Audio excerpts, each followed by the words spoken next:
That's good. Okay, we're live, so I actually need to go get my papers.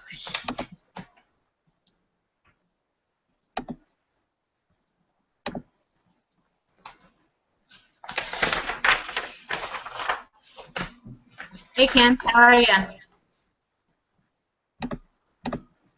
Nope. Can you hear us? Mackenzie, can you hear us? She frozen. Can you hear us, Mackenzie? We can't hear. Can you hear her? No, it says she's Okay. muted. It says her microphone's muted.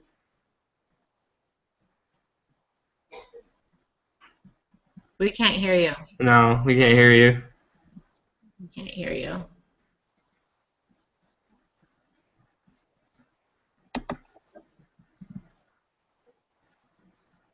Huh. Send her a chat.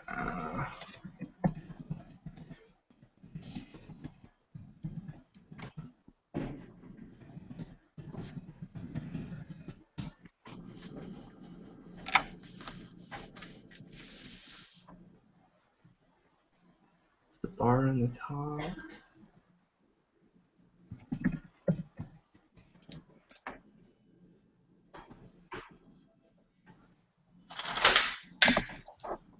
Okay, I don't know what to do. Yeah, I've never had a problem with that, so I don't know. I guess we'll just do our best. Okay. So number one. This section was like, it seems like most of these sections are just like the sections we learned before, but with categorical data, with Right. like p-hat and everything. So Right. the first one says, in October 2008 poll, 684 of 1,006 randomly selected college students reported that they had been involved in an automobile accident within the last 5 years. Find the portion of those surveyed who have been in an automobile accident in the last 5 years. So it's just 684 divided by 1,006. Yeah. Okay. So that equals 0.6799. Right. Okay.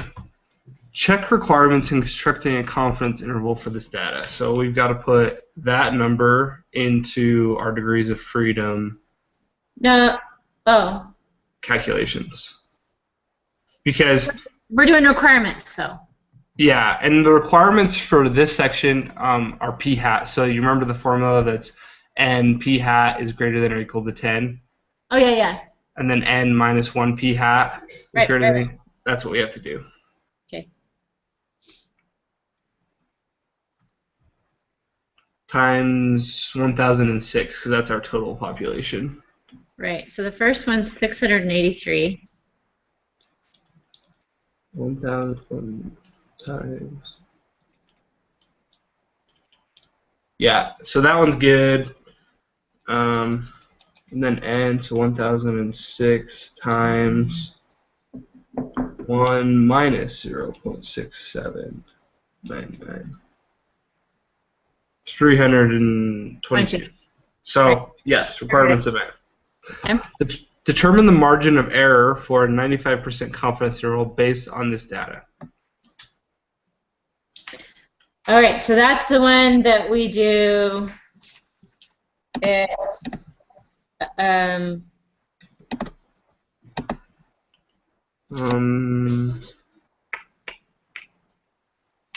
so that formula.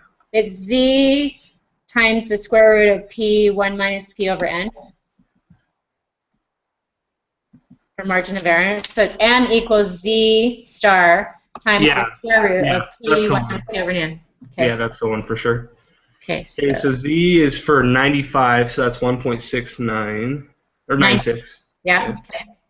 And then p 0.6799. Is that what p is?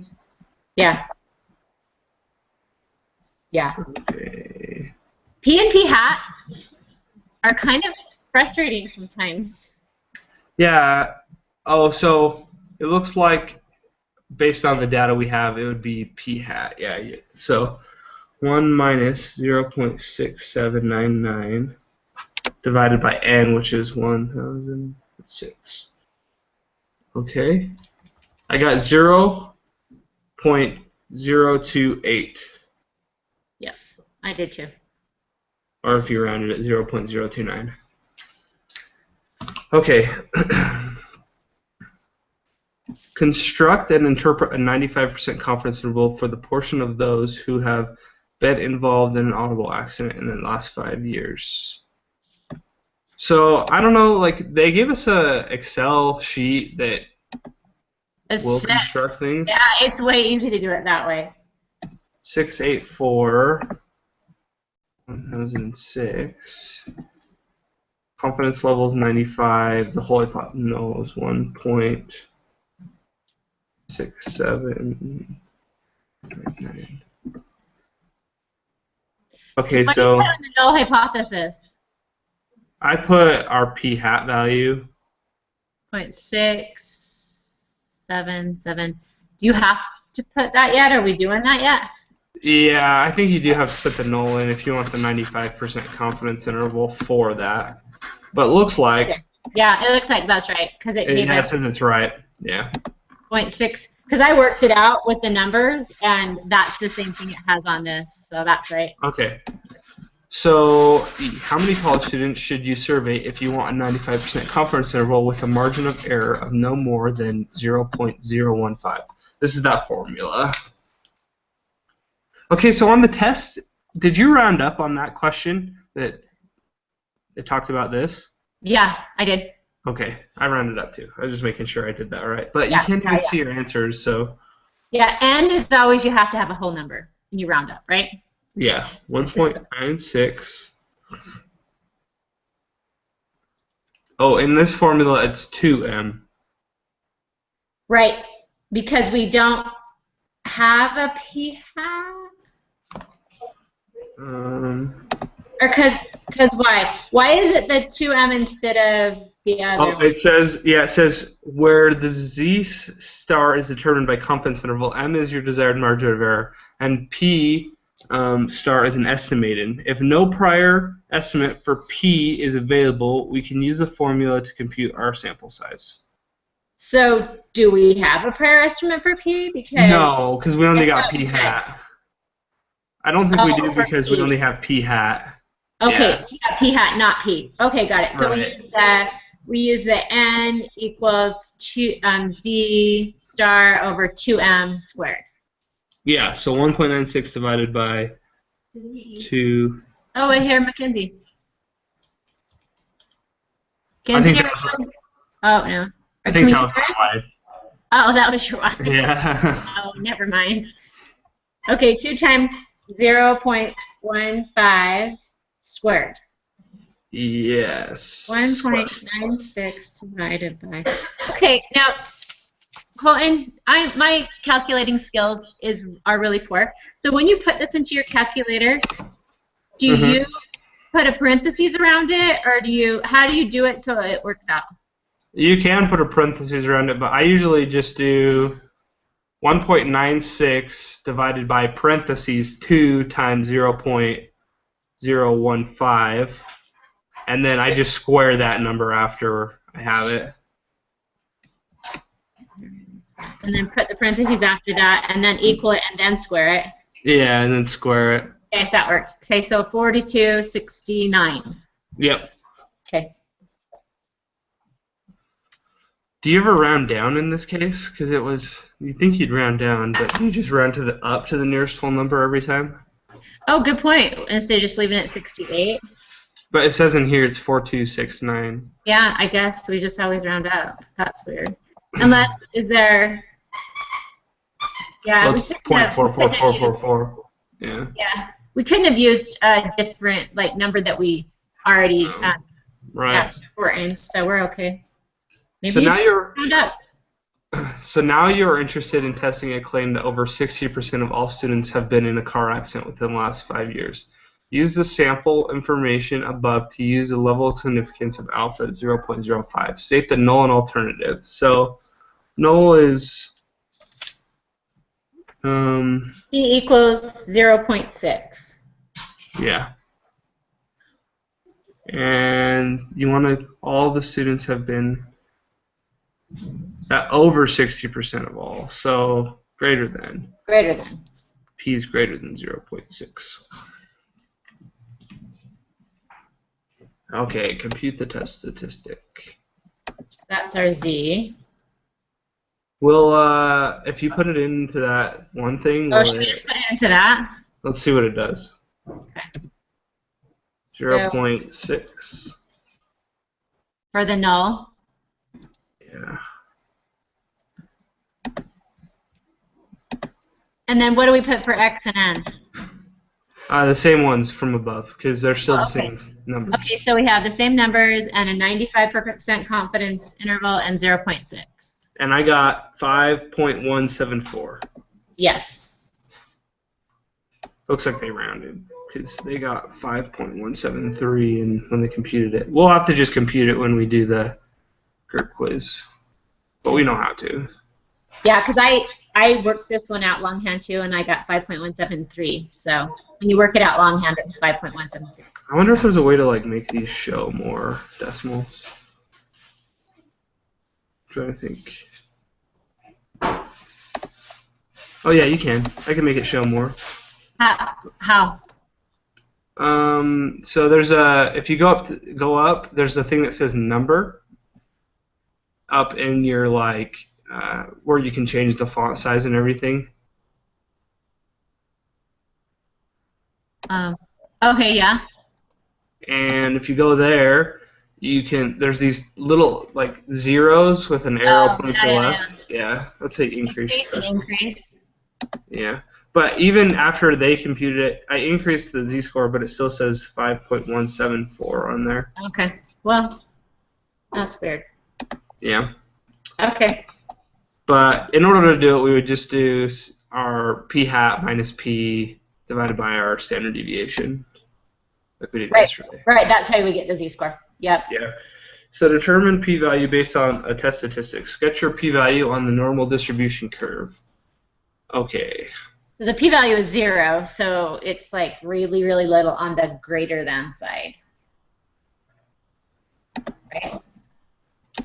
Let me see. Let me put it in real quick. So we're only going for greater, right? We're only going for greater, and the z-score is 5.17, so it's like really minuscule.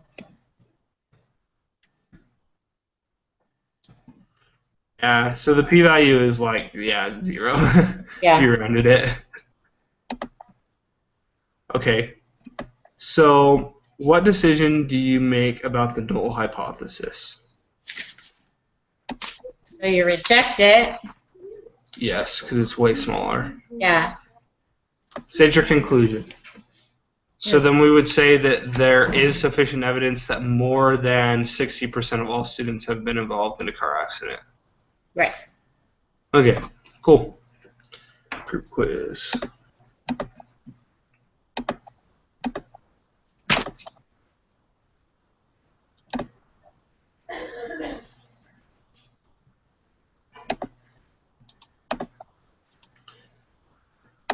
True.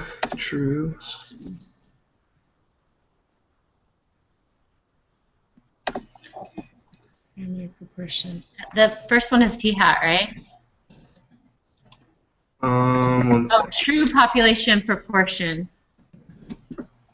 But proportion is the key word there, because proportion is what we have to do when we divide stuff, and that's what p hat is, right? I think it is p hat. Is that right? Parameter Yeah. is statistic is p hat. Sample for the population parameter is p. Symbol for sample statistic is p hat. Right. Let me look in the book real quick. Okay, the point estimate, you might want to review the mean standard deviation of the random variable for p hat in the lesson. Traditionally, people have used equations to create confidence intervals for the population portion. The formula for the confidence interval in one portion is p hat equals x divided by n. So yeah, I think it's p hat. Yeah, I do too. Okay, questions 4. Suppose that n is 100, p is 0.25, and p hat is 0.10. The requirements for constructing a confidence interval satisfied. Okay. So we go n, p, 10. And n is 100, and p is 0.25. Yeah, but so remember how like we did it with just p hat? Do we always do it with p hat in this case, or let me check the lesson. Yeah. Confidence. It says p hat. Yeah, p hat. Requirements Yeah, for confidence intervals are p hat. requirements for hypothesis tests involving one portion are NP. Okay. Yeah. For confidence intervals are p hat. Mm-hmm. Oh, I'm gonna write that down somewhere. P So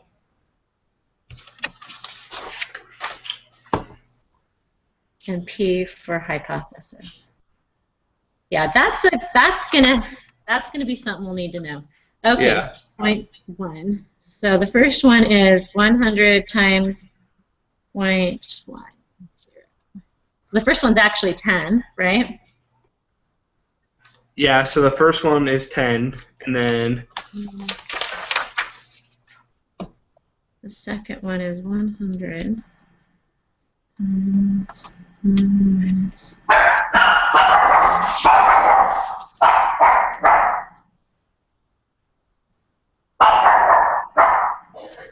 90. So yeah, we're good.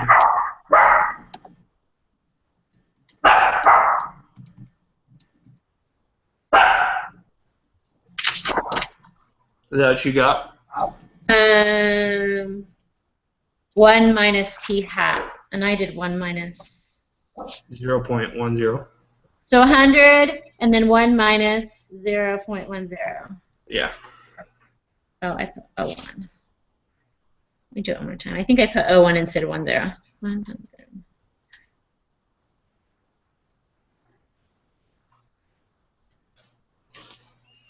Yeah, 90. Okay, yep. I got 90. So it's, Okay. Then the other one is 25 times 100, which is 25, so that's good. Then 100 times 1 minus 0.25. 75, yeah, so that one's good too.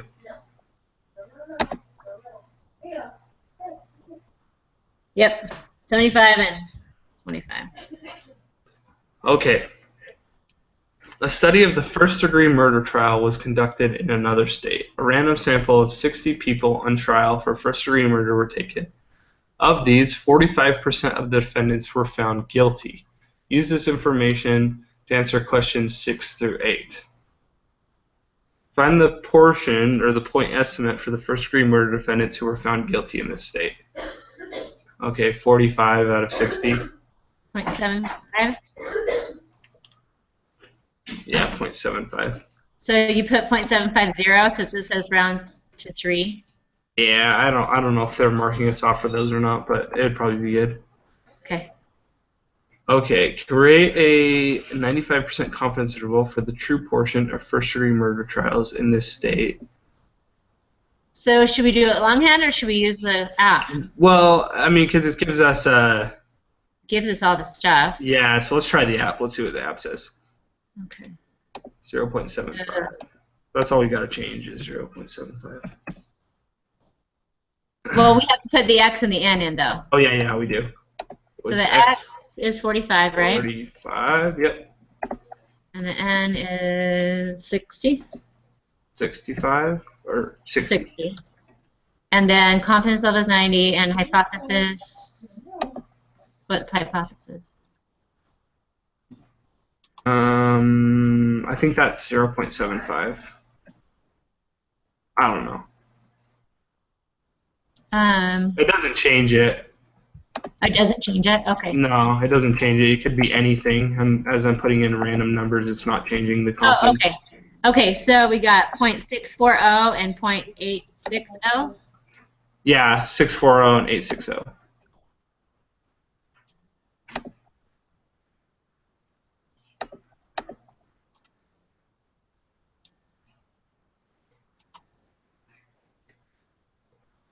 Okay. Oh, if you increase, it said this a bunch of times. So if you increase the sample size, what do you expect to happen? So as we increase the sample size, the interval decreases. So say the sample size or the. So if you increase the sample size and increases, then the interval decreases is what I have written down. If you increase sample, the width of the confidence decreases. So you can look that up, but I have that written down. But Okay, so when I put n is, let's say, 200. oh yeah, just practice, do it. That's a good idea. Okay, I'm getting this messed up somehow though. Okay, 200. Yeah, it is. It does decrease. Yeah. Yeah. To conduct the hypothesis test for one portion, two requirements must be met. Suppose that p is 1/2. What is the smallest n can be? And both requirements will still be met. Okay, this is what we did yesterday. Right. So p is 1/2, so 0.5 times n. Oh, so we just need to go the n thing? Yeah, no, this is the one where you have to put in n and p is greater than or equal to 10. Oh, okay. And then we have p as 0.5. 21 minus. And so, okay, so I think this it's one 20. to get n by itself, you divide both of them by 0.5. Yeah. And so 10 divided by 0.5 is 20, right? Yeah. And then if you put 20 in for the other one,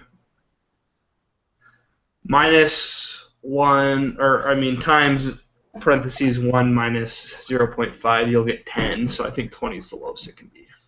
Okay. Same thing in this one, except for it's 1/10. So 1/10 is 0.10, right? Yeah. Which would make it 100. If we divided that, so 100 times 1 minus 0, 1/10. So you're putting 100 back into the next one. Is that how you're doing it? Yeah, just to check and make sure it works.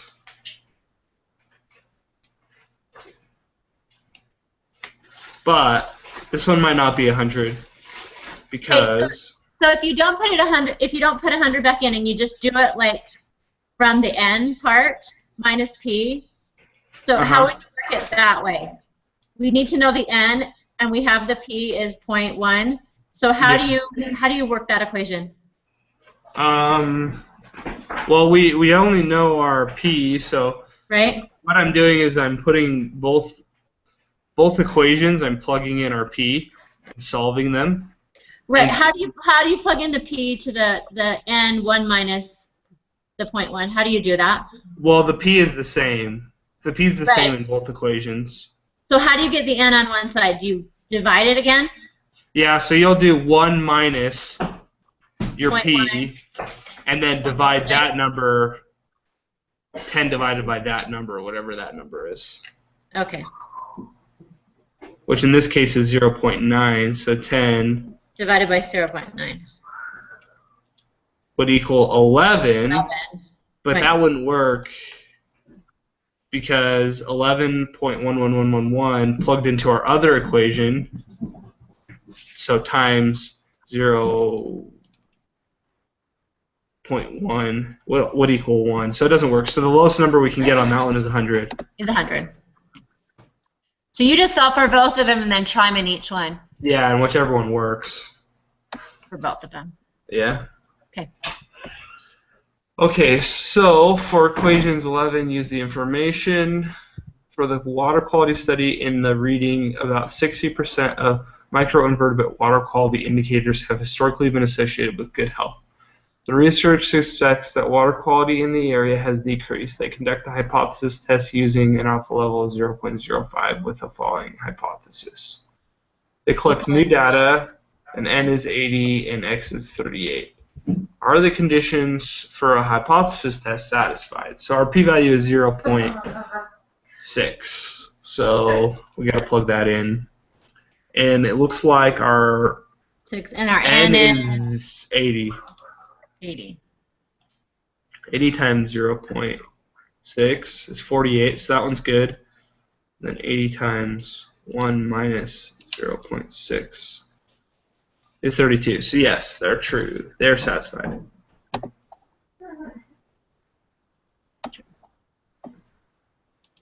So when it's asking to conduct a hypothesis, we're using P. P, right. Got it. And when it's otherwise, it's not P.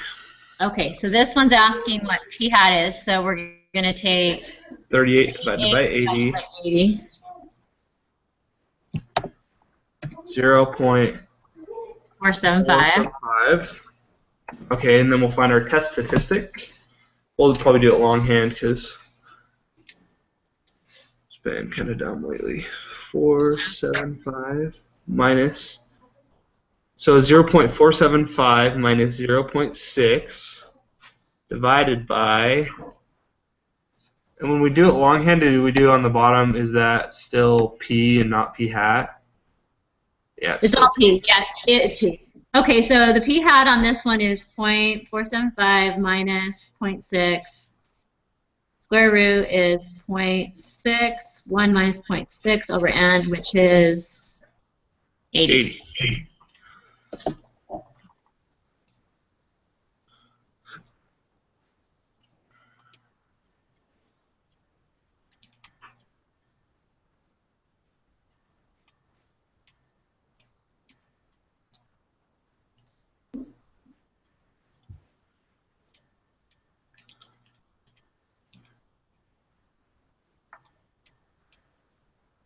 Okay, my calculations on my calculator on this one are kind of crazy too.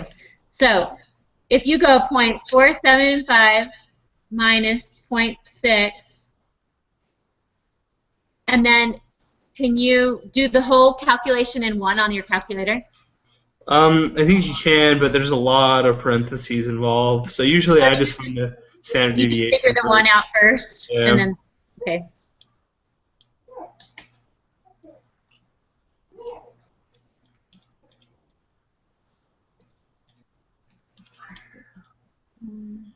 So I got negative 2.28. I'm going to plug it into this. Okay.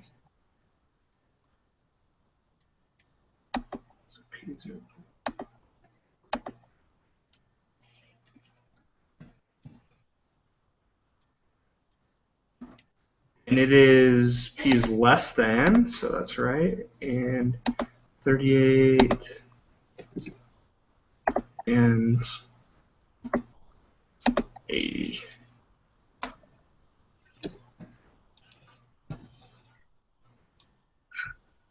Yeah, so they got negative 2.28 as well.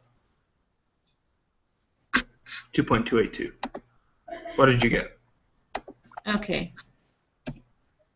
All right. So I go, I didn't get that. So my calculating skills, I'll do it 2 times and I'll get 2 different things. 0.475 minus 0.6 is negative 0.125 on the top. And then I go 0.6 minus, not minus, 0.6 times 1 minus 0.6. Yeah, divided by 80. Divided by 80. So the bottom is 0.003? No, because you got to square root it. Oh, that's what I didn't do. 0.6 minus. It's 0.6 times 1 minus 0.6. 1 minus 6 divided by 80, and then I square root it. Yeah.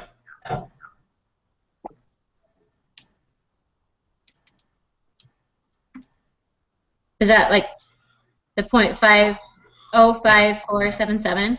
Yeah, And then that's what I got. take negative 0.125 divided by 0.054722.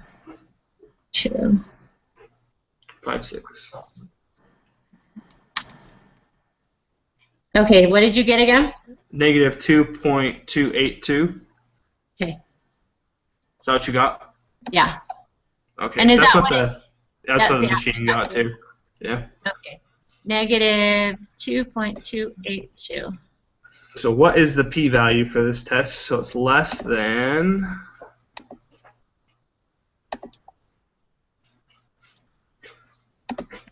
So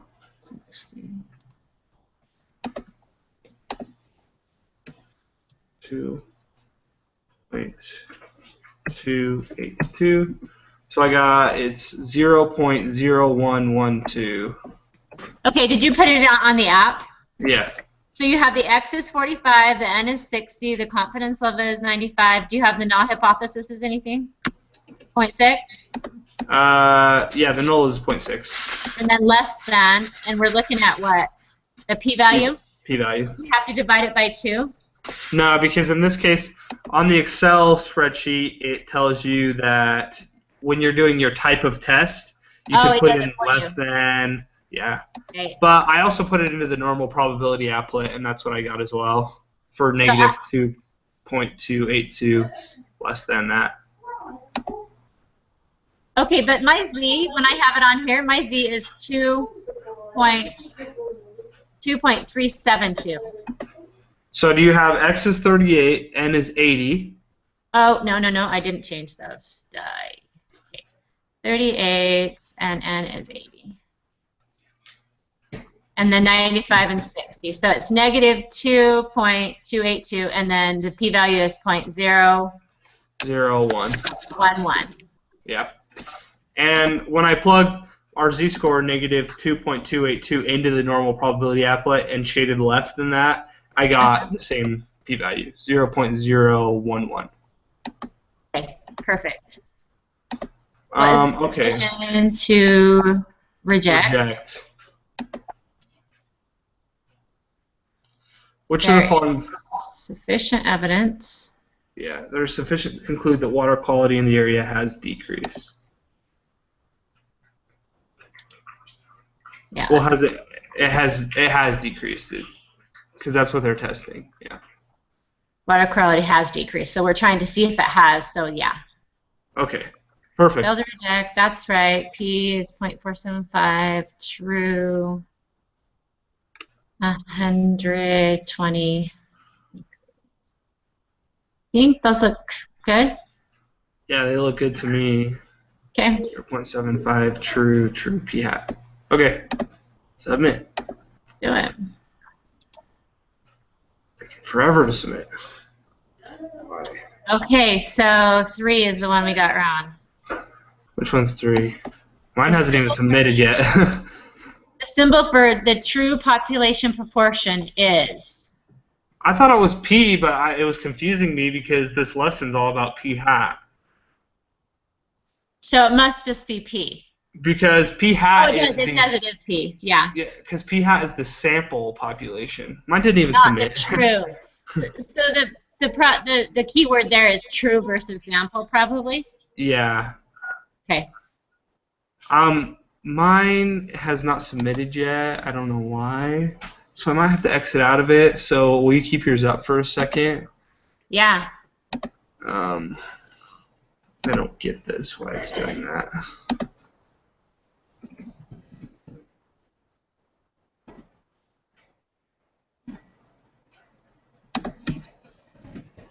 It kind of confuses me on the quiz sometimes when they put things in from other lessons to try to like test your knowledge. Yeah. Because I'm always thinking, oh, like what did we learn in this lesson? Yeah. Well, yeah. So true population is always going to be P, and Sample is P hat. and to be P hat. So yeah. Okay. Okay, mine's submitted. Okay, Okay. good. Um, okay, the other thing we have to do is talk about our group projects. So have you ever? I don't. I've been thinking about it, and I've been looking at how we have to design the study. So there's a Uh-huh. template that's like made for design the study. Uh-huh. So I don't know, like, what do we want to study? Because on here it says here's some lists of what they did.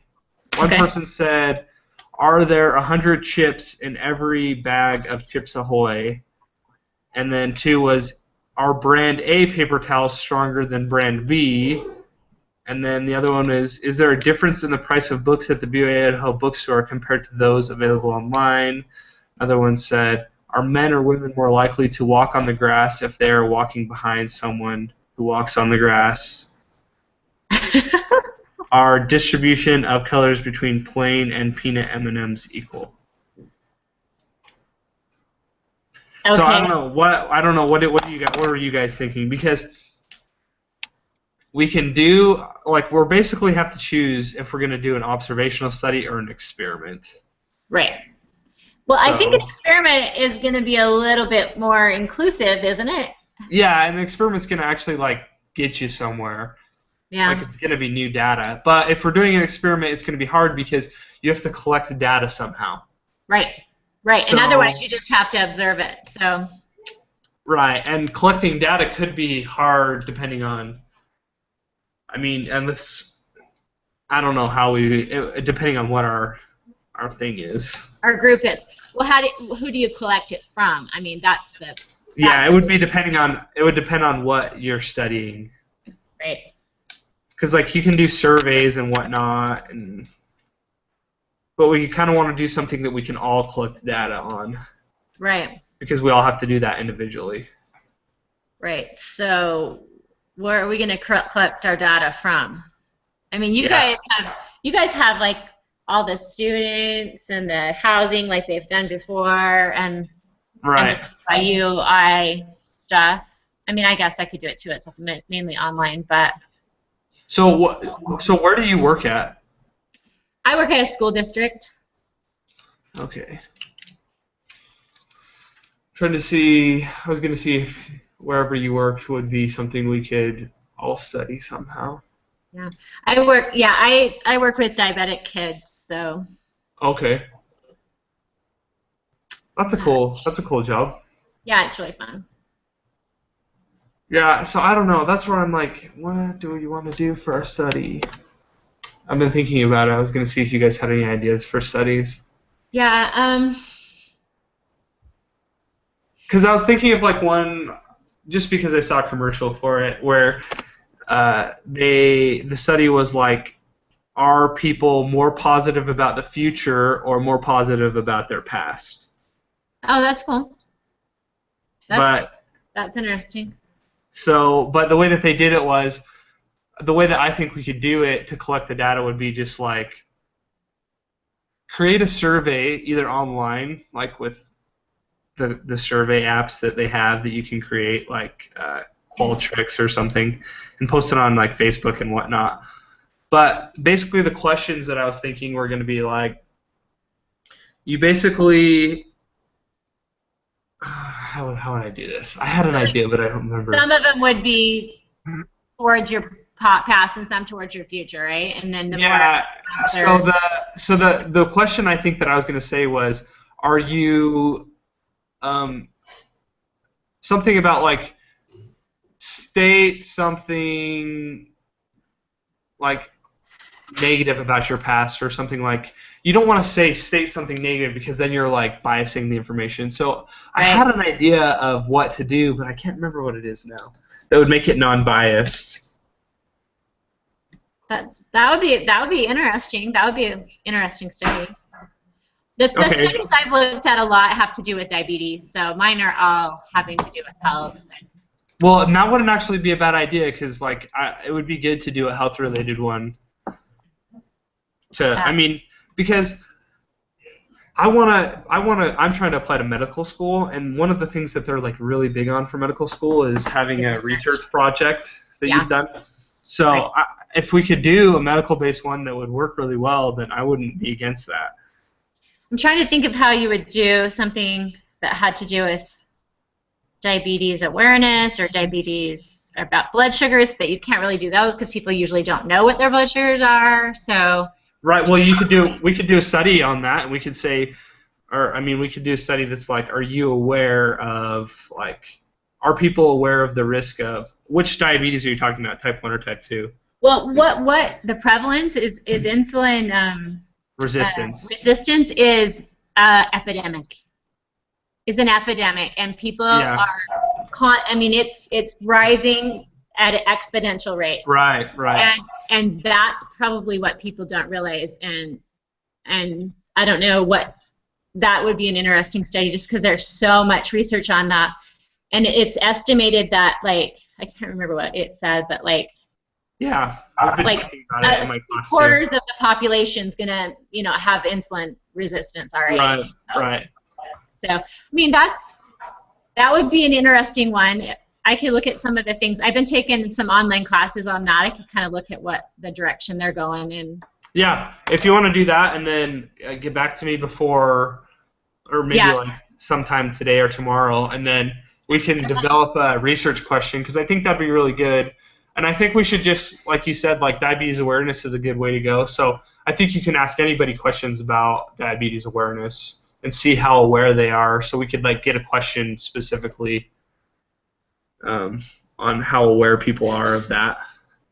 Of even their risk factors. Yeah, the risk of diabetes type 2. Yeah. Well, and they're making everybody get their A1C when they get physicals these days too, and I don't know if people even know what that is or what that indicates or Yeah. what, I mean, why our insulin resistance is increasing. I mean, maybe people don't even understand it, which is a good thing to make people aware of, but yeah, so that'd be a good thing. That'd be a good thing to see if people are aware of it because I know that, like you said, it is a huge risk in the growing population. And yes. And we were even talking about it in my communicable diseases class the other day about how we don't realize how often we spike our blood sugar with eating the things that we do, and then what that really does to our body with the increase of insulin. Right, and then it makes our cells become malformed, and so that insulin. Yeah, hypoglycemic. Yeah, and it's a big problem. So yeah, let me look at those. Yeah, and we'll just formulate a research question. I think that sounds good.